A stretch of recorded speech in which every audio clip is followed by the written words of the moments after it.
And I wanted to be in Kabale because that's where I'm from. Mm-hmm. How about the fact that you possibly can't speak the local language? I do now, very well. Yeah, I'm well. Your accent seems to betray you. Yeah, but what also helped was the fact that I was with ICOB, International Community of Banyakigezi. Which you were very active in while you were out there. Yeah. And I think one the executive from what I read in your bio. Yes, I by the time I left, I was the president of the International Community of Banyakigezi. And that kind of gives you a foothold. And it gives you credibility and respect. So now this required, of course, a bit of, capital intensity. You need to raise money, build the dream house. Yes. Did you already have the land or you intended to use part of the family land? Exactly. Now the conversation begins. Yeah, we had that house at home and that was the plan. The plan was to move into a house in a place called Chikunjiri, in the Manjari area in Kabale. So my family was very, very supportive. So rather than build a new home altogether in another piece of land, your family was benevolent enough to say, here is Chikunjiri, we have a property there, take it up. Right. Sounds wonderful, but then we had rented it out and the tenants burnt the house to the ground. You're kidding me. Nobody knows. They said someone had lit a candle. That's what the fire people said. And in the police report, they found like you know how they know how to find where the source of the fire was? They are pretty sure it was a candle. Yeah, somehow. A whole house burns, but somehow they can tell that the candle right here. Yeah. Wow. Apparently, anyway. So that kind of took us back to zero as a family and as Grace Villa. Yeah. But remember those 2 years I talked about preparing to come back? I was also doing everything I could to kind of raise money to start the home, but it made most sense to rent a place for the start. Yes. So I looked around and we thought homes would be like 400,000. Honestly, I had a budget. Got to Kabale and found that Kaya is actually quite expensive because of where it is. I guess proximity to tourism and I had a soft landing because people were really, really, really kind and really helpful. So people helped us look, and I had an auntie there, my mom's sister, Aunt Evelyn Kasaza, who was an older lady, but she was always on the move, and she helped me a lot in knowing who to approach and, there's a right way to do things here, and then there's a culture. Give you the grounding the culture, yes, and it really helped. She passed away last year, sadly. 2 years ago, So we ended up renting a place on Makanga Hill. Yeah, and next to the golf course. You are giving the girl. You're going to give the girls an incredible home. I mean, it never gets better than that in Kabale. Yeah, we love the home. It's owned by a family called the Byokusheka family. And that house was rented to Bazungu before us, and they had this huge price point that they had. But when I went to them with all our paperwork and stuff, they slashed it pretty much in half for us. Yeah. So we have this really beautiful place. It's a nice house. And great view overlooking the town of Kabale.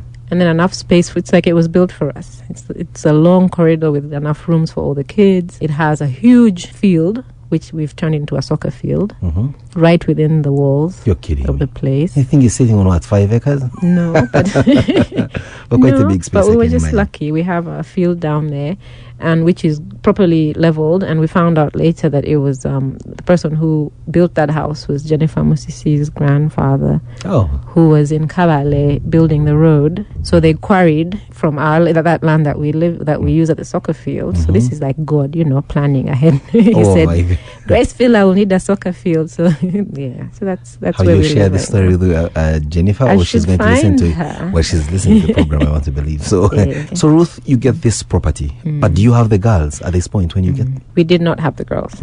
I had planned. We had these great plans. We're supposed to have a car and a maid and the gatekeeper and a cook and a maid. Like, we had these great plans, and all the kids were going to go to our best school, which is KPS, Kabale Primary School, which is a private school. And originally I'd said we would have no more than 20 girls in the program so that we give them the best. The very best. Yes. I put the word out and people brought the maid, like someone to be a maid.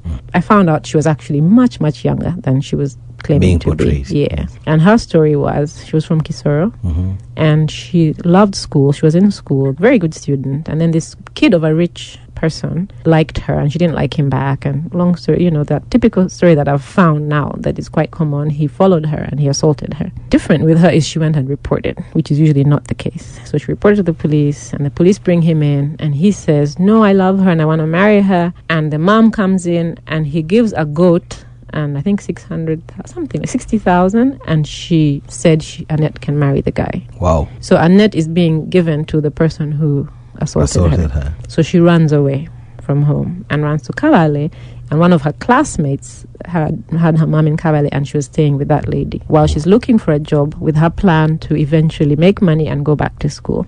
What a touching story. So Annette was basically the kind of person that we had come to rescue. Yes. So now suddenly we are now going backwards instead of forwards. So now we have to, what's the process? How are we supposed to, we go to the probation and they give us what we're supposed to do. We have all these forms.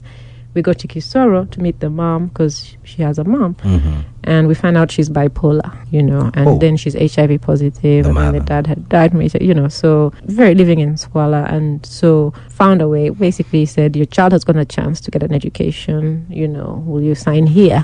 And she signed. And she signed? She signed. You came on a good day? Yeah, exactly. Mm-hmm. So Annette became our first kid. So that became kind of the one that had come to be a maid. Yes. Eventually became the first beneficiary. Yes. Wow. It just went on from there. Yeah, so I live with 24 in the house. The program has over 200 kids at this point. We'll play your next song. When we return, you'll be telling us exactly what happens at Grace Villa. All right, so my next song, I'm taking you guys to South Africa. We'll be glad to take the flight. How do you say it? Is Kosa or something?